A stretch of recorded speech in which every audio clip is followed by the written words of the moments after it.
Puma's speed silo returns with its 5th generation. My first impression of wearing the Puma Ultra 5 Ultimate FG was it doesn't feel as tight as the previous version. This time, a new upper has been applied to the Ultra instead of the Ultra Weave upper used in previous models. Personally, it reminded me of the upper used in the previous Ultra 1.3 and 1.4 models. The upper is thinly constructed without any internal padding. It felt even thinner and softer than its predecessor. There's also a noticeable change in the fit. Up until now, the Ultra Silo has been known for its tight midfoot pressure, but the Ultra 5 Ultimate has been designed with a slightly wider midfoot. As a result, I didn't feel much discomfort in the midfoot area. This improvement addressed one of the most disappointing aspects of the Ultra series for me, making it a more satisfying experience overall. Additionally, the toe box felt reasonably spacious without being constricting. The surface of the upper features Grip Control Pro, which is designed to help with ball control. When I touched it with my hand, I could feel some grip, but it wasn't very noticeable when I wore the boots. Inside the upper, Power Tape SQD has been applied. Puma has consistently used Power Tape in its football boots, and this time it's been applied internally to help maintain the boot's structure. Whether it's due to the Power Tape or not, I'm not sure. But when I first put my foot into the boot, it felt solid overall.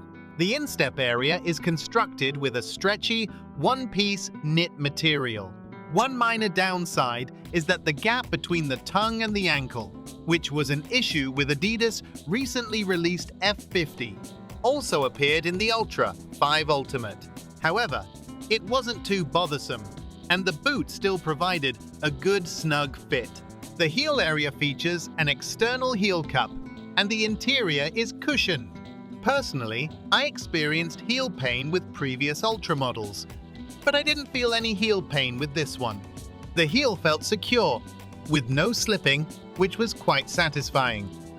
The insole of the Ultra 5 Ultimate FG is Puma's NanoGrip insole. It's thinly constructed, with additional cushioning at the front of the underside, making it a fairly standard insole. The FG outsole features a speed system sole plate. The forefoot is flexible, while the midfoot, supported by a stability bar, is more rigid. The arrowhead-shaped studs are relatively long and sharply designed.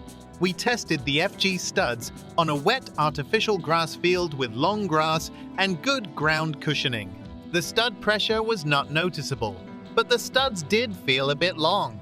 The traction was excellent, even on wet grass, and the boots didn't slip. However, I felt that the FG studs might not be suitable for shorter artificial turf fields. These FG studs are designed for natural grass, so we recommend wearing them on natural grass pitches. When kicking with the Ultra 5 Ultimate FG, the thin upper allowed me to feel the ball clearly against the top of my foot, giving a barefoot-like sensation. The power transferred well to the ball without any loss. When trying curl shots, the sensation was average, and it was difficult to feel the effect of the Grip Control Pro on the upper. When passing, I didn't feel the upper absorbing the ball's impact, but I think the grip on the upper helped with control to some extent. During dribbling, the grip of the upper felt like it provided some assistance in controlling the ball. Also, the lightweight construction made these boots suitable for those who prefer a comfortable, breezy dribbling experience. The reviewer for this test has a foot length of 268 millimeters, a width of 100 millimeters, and typically wears a US 9.5 in Nike and US 9 in Adidas and Puma. The reviewer wore a US 9 size in this boot. The foot width was average, and the midfoot width was slightly more accommodating than the previous model. The length of the boot was similar to its predecessor. This is the one-line review from All That Boots reviewer. We hope this helps you in making a successful football boot purchase.